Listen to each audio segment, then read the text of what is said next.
From the WKYC studios, this is What Matters Most.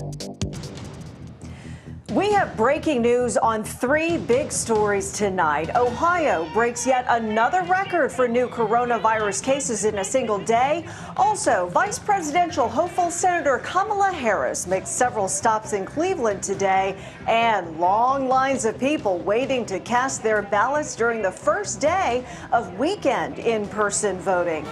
Good evening and thank you for joining us. I'm Lena Live. Yes, the road to the White House runs right through Cleveland tonight.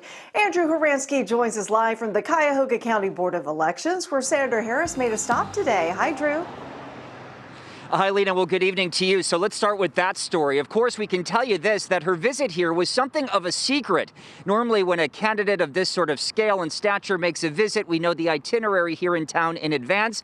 That was not the case today, with the campaign keeping this very close to their chest. What we can tell you is that the nominee for the Democratic nominee for vice president arrived at Burke Lakefront Airport late this morning at around 11 o'clock. And from there, she went straight to lunch. She dined at Zanzibar Soul Fusion today with Congresswoman Marcia Fudge downtown. And then she went to Lakewood, where she did a meet and greet outside a local store called Fetch and Company. Now, you may recall that her team was supposed to be here last week, but canceled after two staff tested positive for COVID. From Lakewood, the senator's motorcade went to the Cuyahoga County Board of Elections, where Harris got out briefly, then finally to Tri-C. It was here at around 3:15 that she spoke to a crowd of about 75 people. Topics included the urgency of voting, but also what she calls President Trump's, quote, weird obsession with rolling back everything that President Barack Obama did in office, particularly when it comes to scrapping the 2010 health care law dubbed Obamacare. Take a listen. Can I say we don't need presidents with weird obsessions? We don't need that. There's so much at stake, so we must honor the ancestors, and that's why we vote. We vote because there is so much at stake. Senator Harris left Cleveland shortly after her speech, while outside the Board of Elections today, there were unprecedented lines. Today marked the first Saturday of weekend hours for early voting in Ohio, and this was nuts. At one point, the line wrapped around the block and extended up to the off-ramp for I-90.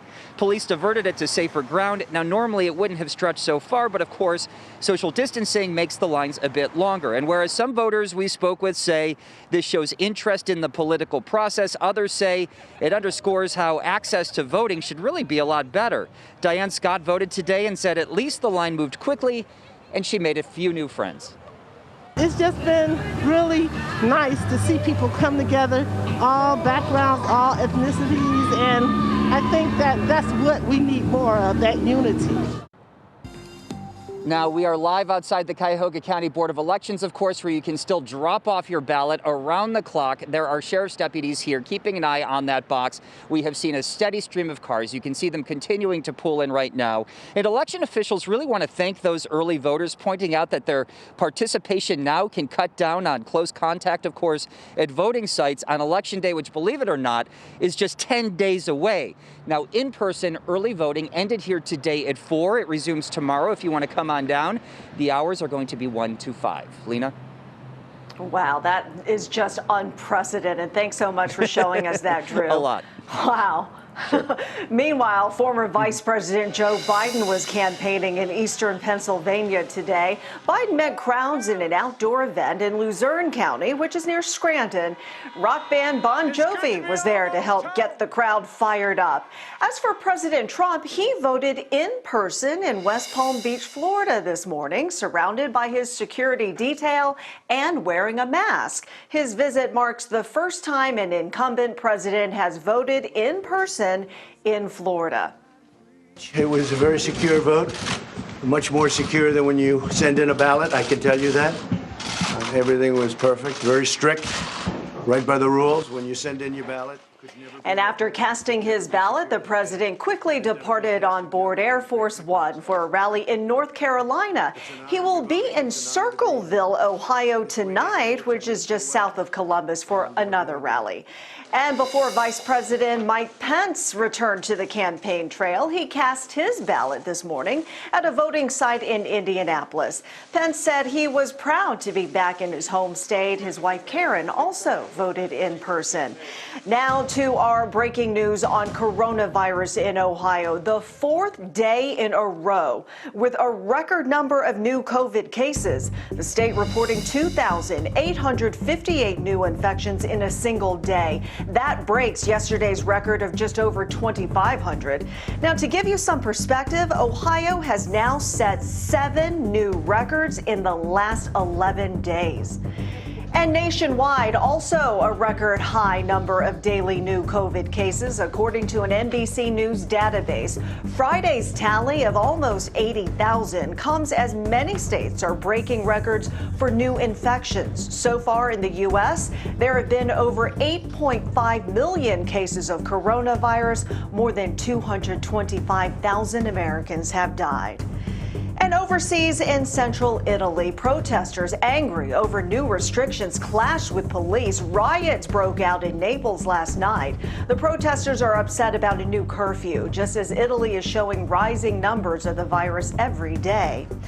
On Monday, Ohio Governor Mike DeWine is hoping to get approval on spending more of the state's federal stimulus money. He announced yesterday that $429 million in aid will be sent to individuals and businesses like bars and restaurants that are struggling from the economic strain of the pandemic. The governor says some of the leftover money from the CARES Act will be saved because of the uncertainty of the pandemic. And in Washington, there is still no deal on a federal stimulus plan that would send relief checks to millions of Americans. House Speaker Nancy Pelosi says they are close to an agreement, but she is not sure if Republicans and the White House will agree to it, then sign off on it before Election Day. Well, until today, one of the biggest sports casualties of the pandemic had been college football. But Ohio State and the rest of the Big Ten are back and looking pretty good. Nick Camino joins us now live with highlights from today's opener. And yeah, Nick, you know, the Buckeyes started slow, but they opened it up big time. I'll tell you what, Lena, this was a day we were all waiting for. You think I was ready? Got the scarlet and gray. We're all ready to go for Ohio State. College football, as you mentioned, it's been back, but it took until today, October 24th, for the Ohio State Buckeyes to play their first game. This was the first weekend for the Big Ten. The Buckeyes hosting Nebraska today. Kind of different. No fans were there, just family members. But here come the Buckeyes. And as you said, look out. Early on, the Cornhuskers ready to go. Adrian Martinez, the Nebraska quarterback, keeps it himself, and he's in for a 10-yard touchdown run. Nebraska up 7-0, but here comes Ohio State. Tied up at 7-7, and Justin Fields finds Garrett Wilson for a 42-yard touchdown. That puts Ohio State up 14-7. Third quarter action. Fields, he already showed off his arm. He goes, you know what, I'm going to show off my legs. And he is in for a touchdown, a 17-yard scamper. And from that point on, it was really all Ohio State. Think about this. We take these for granted. Ohio State blows out Nebraska 52-17. This isn't a MAC team. This isn't an FCS team they were playing. This is a Big Ten team, Nebraska. They win 52-17. And Coach Day, obviously very happy today. The number one goal is to go 1-0, and I think that's the tricky thing here at Ohio State is you can't win championships, and it doesn't matter how you win. It's just a matter if you win. And we can't. The best thing we can do is apologize for how we win. And like you said, I mean, to beat a Big Ten team like Nebraska 52-17. I mean, it's a pretty impressive day.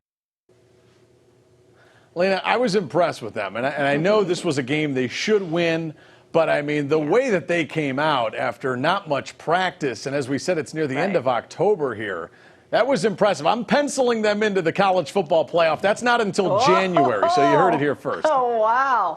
Wow, and the Buckeyes' biggest challenge coming up next week against Penn State. Big one against Penn State, although Penn State right now struggling at Indiana, so we'll have more on that later, too. Sounds great. We'll see you coming up later in sports. And coming up, what brought Arnold Schwarzenegger to Cleveland and how he is doing tonight. We'll tell you all about that. Hey, Matt. Hey, Lena. It's good to see you. I like Nick's forecast, but you're not really going to like my forecast. I think we're going to stay on the cool and cloudy side as we press throughout the rest of the weekend. And then next week, final week of October, we'll let you know what you can expect. That's coming up. What Matters Most is sponsored by the Calvetta Brothers Floor Show. It's time to fall in love again with your home. Hey, Arnold Schwarzenegger says he feels fantastic after his recent heart surgery at the Cleveland Clinic. The 73-year-old Terminator actor and former California governor posted on Twitter yesterday that he had a new aortic valve implanted in his heart. He thanked the doctors at the clinic and even posted some photos of himself standing in front of a few monuments in Cleveland, calling them amazing. The Rocky River Nature Center in North Olmsted today was the scene of a special memorial climb. The event was organized in memory of Brett Wilson, a fallen firefighter from the Columbia Township Fire Department who died a year ago. Money raised from today's event will help to set up a scholarship fund in Wilson's honor. Up next, what Santa himself has to say about Christmas this year during the pandemic. But first, a live look outside on this Saturday evening. Yeah, a lot cooler out there, right? Meteorologist Matt Standridge back with the full forecast next. And all the boys and girls, I have some excellent news for you. Christmas will not be cancelled. Well, of course not, but it certainly doesn't hurt to hear that from the big guy himself, telling everyone to look forward to Christmas this year. In fact, Santa held a news conference earlier today in Finland with one of his elves. He sent a message of optimism and hope to children around the world to enjoy the holidays despite the coronavirus pandemic. Santa, what is your wish for this Christmas? I hope we all stay safe, and I wish to see you soon. Santa says his favorite part of Christmas is that families can spend it together, safely, of course. And hey, here's a sure sign the holidays are just around the corner. We found crews putting up Christmas lights earlier today around trees and statues in downtown Cleveland. Probably a good day to do it, even though it was much warmer earlier this week. And let's give video credit to our own Matt Standridge for those shots during your walkabout today. And hey, a noticeable drop in temperatures today, right? Yeah, it got cool. We're in the 40s, but they were all bundled up, but they're all cheerful. How can you not be happy when you're putting up Christmas lights, right? It was really, really cool to see everyone out there, Lena. But my dog and I were just going on a walk, and then all of a sudden the park looked extra busy, busier than normal. And then we figured out, hey, they're putting up the Christmas lights. And what was cool is they have so many different colors because you can go up and you can see the bulbs, you can see what color it's going to be, but they have a lot of colors out there. So it'll be exciting when they finally light it up. But is it feeling a little bit more like wintertime out there today, Lena? Because it's been cool, it's been cloudy, we've had some north winds throughout the day, and I think we're probably gonna stay cool for the rest of the weekend. To be honest, the next 5 to 6 days, kind of look on the cool side. We hit record highs yesterday before those thunderstorms came on through, and we're not going to have any kind of record highs for a while. So you're going to see a lot of gray in the clouds in the sky the next couple of days. However, there may be a few peaks of sun tomorrow morning, but then more clouds will come in for your Sunday afternoon. Right now, here's what's going on. Most of us sitting in those 40s. A lot of us stayed in the 40s pretty much all day long. You see those north winds coming right off Lake Erie. That's one reason why we've been cloudy. Clouds coming off the lake right now. You can see this loop from those clouds started in the north and they slowly drift their way south. We've had a couple sprinkles in Lake County and Geauga County throughout the day, but a lot of us stayed on the dry side, but just cool. Zoom out a little bit. A lot of the Great Lakes are pretty cloudy at this hour. We are watching this clear spot though towards eastern Indiana, western Ohio, towards Toledo. We may get some of those clear skies later tonight and early into your Sunday morning, but then more clouds are going to come on in. I want to expand the view even more because I want to show you the weather setup so I can explain what's going to happen the next couple of days. You have two numbers, number one, number two. The first low pressure system towards our south in Dixie Alley towards Alabama and Mississippi. Now this one's going to be moving north as we head towards Sunday afternoon, tomorrow afternoon, and into Monday. And then then the system in the plains, number 2, is going to be impacting us closer to probably Tuesday, Wednesday of this upcoming week. This one kind of takes a track south and then wraps its way towards the north and east. So we've got several more chances for rain as we push forward. Right now we're dry. We should stay dry overnight other than a stray sprinkle coming off the lake, but I think most of us will be on the drier side as temperatures get a little bit cooler. We'll be waking up tomorrow in the 30s. It's going to be a cool one, even probably cooler than it was today for our morning start. Tomorrow afternoon, expect highs in the low 50s. Showers coming in a little bit later. You'll see the chance for rain start to pop back up Sunday evening, and that's when one of those low pressure systems starts to get a little bit closer. So we'll be looking out for that. Here's your National Design Mart hour-by-hour forecast. Other than a stray sprinkle, I think most of us are dry this evening. And then as we head into Sunday, clouds start to return from the south, and then we have more chances for rain coming in from the south as well as we press throughout the rest of the afternoon and evening. It'll be fairly light overall. Better chances for rain with this next system will actually be Monday. So watch out for a stray shower Sunday evening and then going into Monday, and we'll probably stay in the 40s and 50s for the rest of the week. As a check on weather, we'll have sports coming up. That's coming up next. This sports report is sponsored by the people-pleasing people at Serra Auto Park in Akron.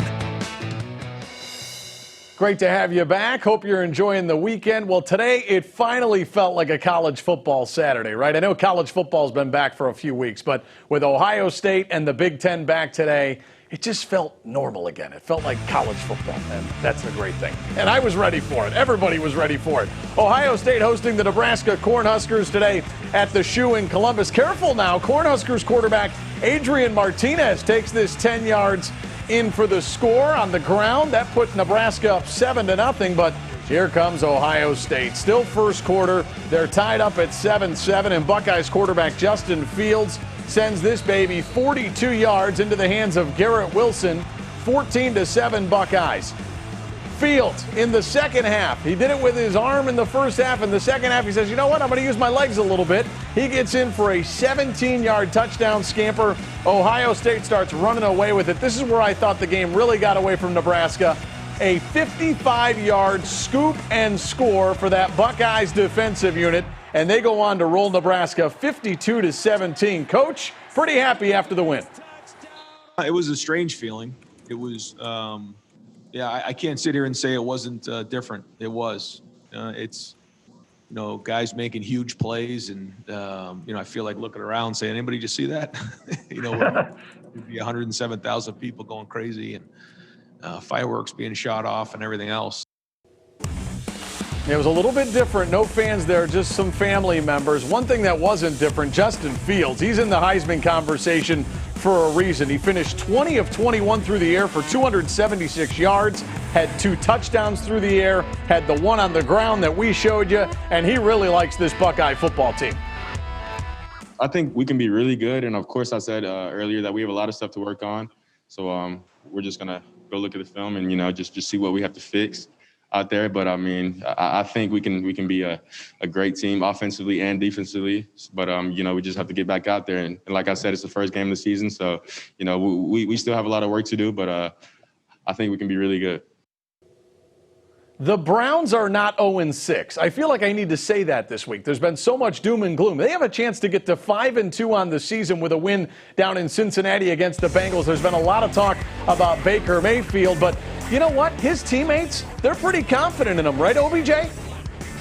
I think he's going to come out fired up. I think he's always been inspired by the negativity, the doubt, the haters.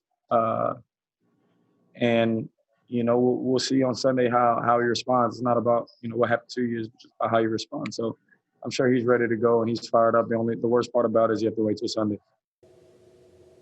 9 postponements yesterday for high school football. Let's bring you some action from today. Some great games. We start with Medina and St. Ignatius. The Bees scoring 31 points in the first half thanks to 4 touchdown passes from this guy, Drew Aller. Ignatius makes this one interesting, though. Joe Pfaff on a touchdown here. That makes it a 5-point game with 6:42 remaining, but Aller and the Bees win this game 33-26. Who will the Bees play? Mentor taking on Brunswick today. And the Brunswick Blue Devils, they played tough, but Mentor a winner 37-21. We'll have more of the action for you at 11 today from some of the high school football playoff games. Crazy day, Lena.